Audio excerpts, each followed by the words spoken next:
Hello my kings, queens, and fellow non-binary leaders, and welcome back to Nerdy Nekama. Today we continue with the alternative ending of In My Shadow. This is the fourth part.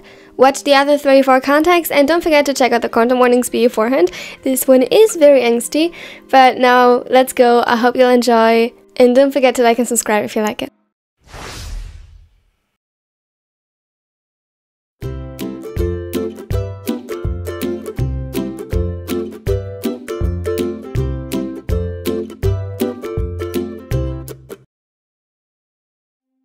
The atmosphere was heavy, almost suffocating. It was utterly too quiet for a room filled with 6 supposedly alive humans, Osamu included. It was their 118th meeting of a kind. Komori initiated it after he had locked himself into his apartment for over 3 weeks, with the result that most of the mirrors ended up broken or thrown out. The first time they met, forced to bask in their shared grief, it was overwhelming. All they had bottled up and failed to process boiled over at once. They were sobbing and screaming, arguing that only ended with more tears. And oddly enough, it helped. It hurt beyond words, but it helped. Komori was right. Shortly after, they met almost daily, and Sakusa returned to the volleyball court to push through for Atsumu. The whole team played this season for him, exclaiming that he'd want them to succeed.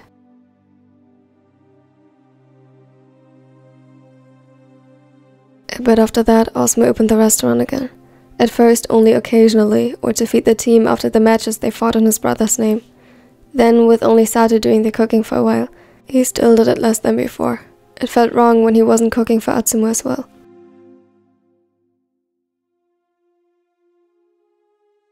Even now his hands were shaking as he guided the knife through the nigiri. It didn't cease as he proceeded to foam the rice and added filling. He made Atsumu's favorite onigiri. He always did know when they met. The first time he tried after his death, it took him over 5 hours because he broke down crying time and time again, but he had been determined to finish it. He left it at a small kitsune shrine, praying his brother to suffer less in his next life. He also prayed he'd be born to a brother again who could take care of him as Osamu failed to do. And he apologized. So much. They promised each other to be reborn as twins in every life. Their souls joined and inseparable, but here he was, staying behind. He had to take a step back from the stove and breathe in deeply. It was shaky and he felt tears that should have run out months ago, claiming his face. No, he wouldn't be able to recover from this, no matter how much time had passed. He looked down at his knife. His reflection stared back at him, and for a moment he could still see his brother smiling, as always. How was he supposed to move on like this? He saw it in Suna's eyes as well. Atsumu had been his best friend and he missed him so much. Some days it got so bad he didn't even want to get out of bed. But when Osamu came to his aid, he pushed him away.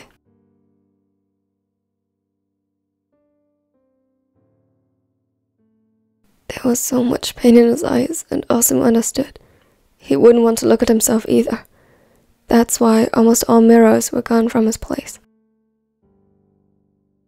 He relied almost exclusively on Komori to know he looked presentable.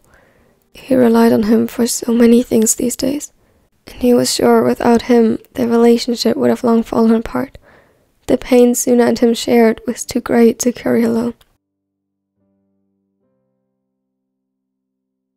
Only the fact that Komori was as kind and understanding as he was, while knowing Atsumu the least from them, saved them. He endured getting shouted at, and forgave them when he had every right to be mad. He helped dye Osamu's hair silver again in a painful memory of the past, but also to make sure he wouldn't look too alike when he did catch a glimpse of his reflection. He couldn't bear it. But no matter how much his hair changed, or how devastated he looked when all Atsumu had been was cheerful, he only ever saw him. With a sigh, he put the knife aside and carried the tray of perfectly arranged onigiri to their table. You'd think that after more than 6 months, they had gotten better, but aside from having to finally accept this and not denying reality anymore, little progress had been made.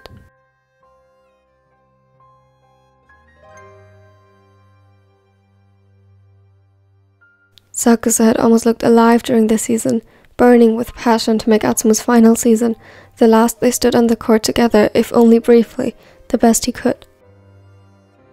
But now, his eyes were vacant again. After the last ball had dropped to the ground, the flame had been extinguished. He announced his retirement right then and there to the shock of everybody. Nobody had known of his plan, though Aaron and Kida must have sensed it. They were there seconds after and helped shield him from the reporters and the team. The rest of MSBY had caught up when he had already broken down in their arms, and no one argued his decision further.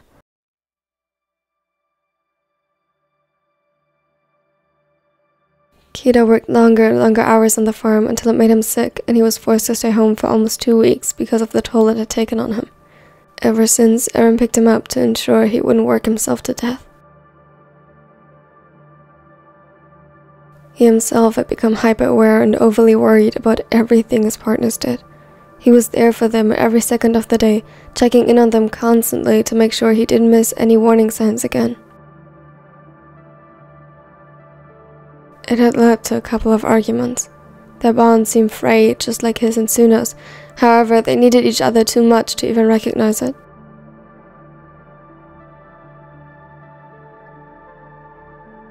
Thanks. It looks good. Komori smiled the best he could, but before anyone could acknowledge it, there was a knock at the door. Osamu opted to ignore it. The restaurant was closed. This was a private event.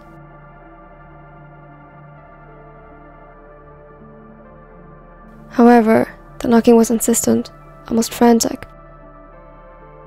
Annoyed, he got up, ready to fight whoever dared interrupt them, and froze.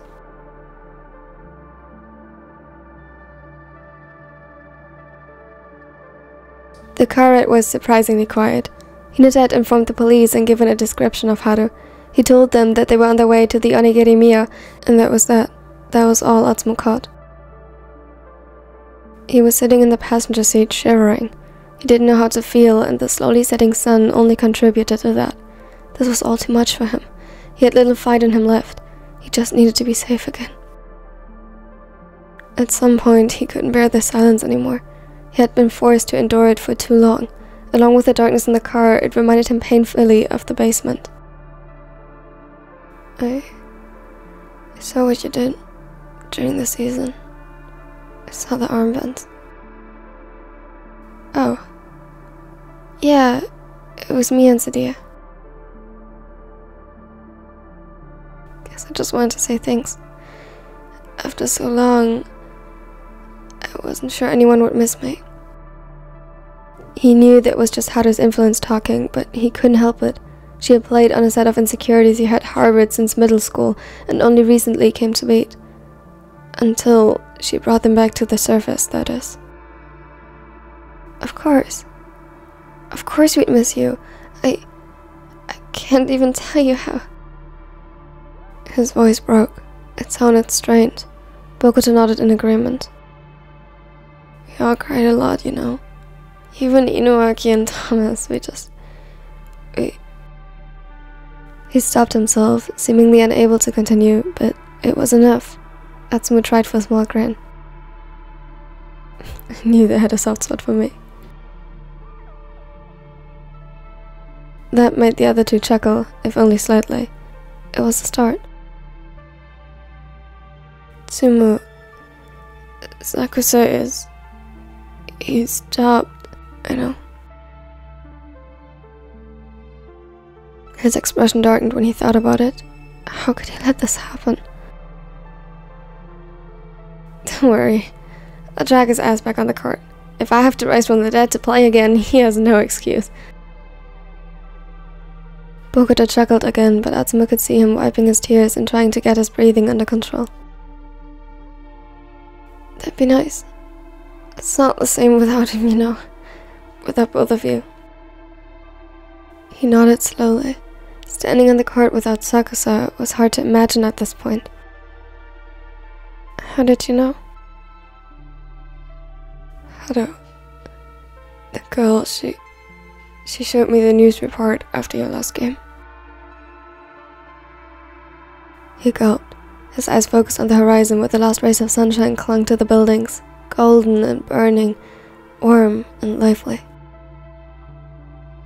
I didn't even realize how much time had passed. I thought it was 2, maybe 3 months max.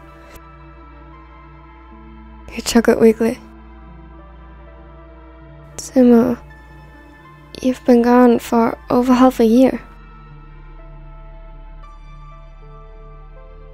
Oh. That was... She must have waited to show him the recorded report. Oh.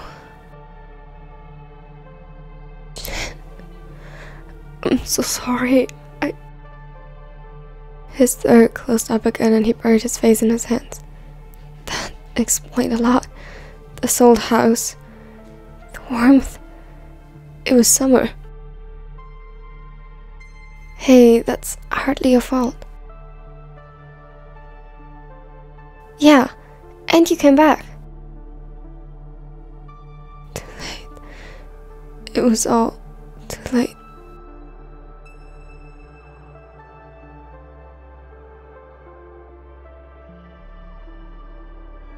We're here. Bogota parked the car in front of the restaurant, and for a moment all he could do was stare at it. Then, as if struck by an epiphany, and following a sudden command like a magnetic pull, he moved. As if in trance, he barely watched where he was going, but he had seen a glimpse of Aaron's face through the curtains of the restaurant, and at once he couldn't sit still any longer. When he looked more closely, he saw Kira beside him, a forced expression of calm on his face that could have fooled him after so long, but the slight shaking of his hand gave it away. In the corner of his view through the window, he could see a crown of raven hair, and his heart clenched in anticipation as he realized they were all there. His fears were long forgotten when his hand finally made contact with the door. He knocked, first hesitantly and then more and more frantic. A desperate need to be reunited with them arose within him, and he could hardly breathe as he waited for someone to answer him.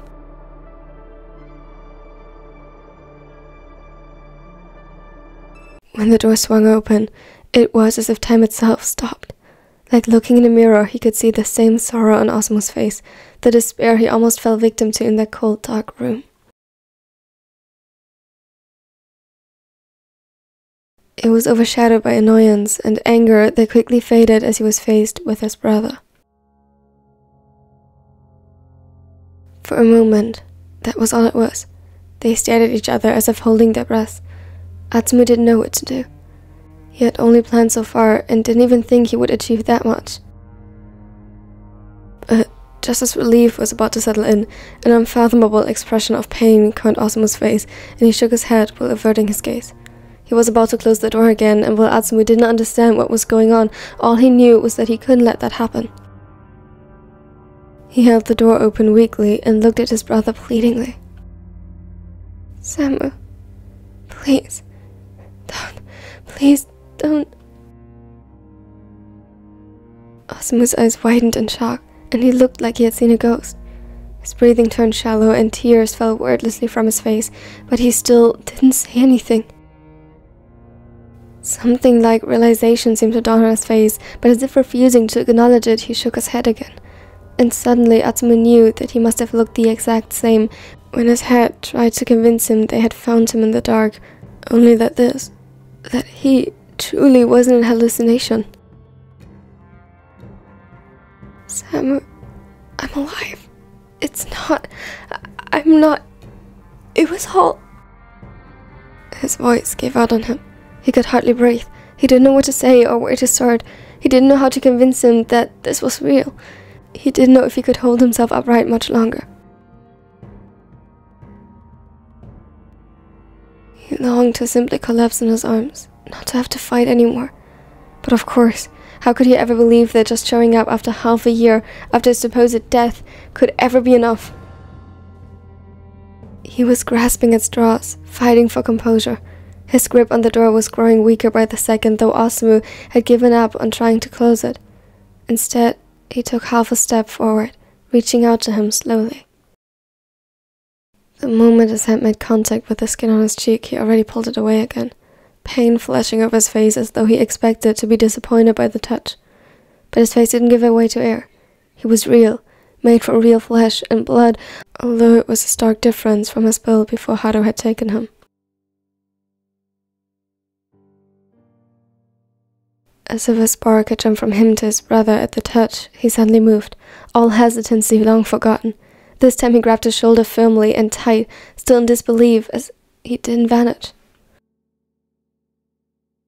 And while the Blondes tried to puzzle together the appropriate way to react, Osamu had already pulled him into his arms. Upon hiding his face against the crook of his neck, a sob tore from his throat, so heart-wrenching it broke the final barrier between them. He was home. He was finally home.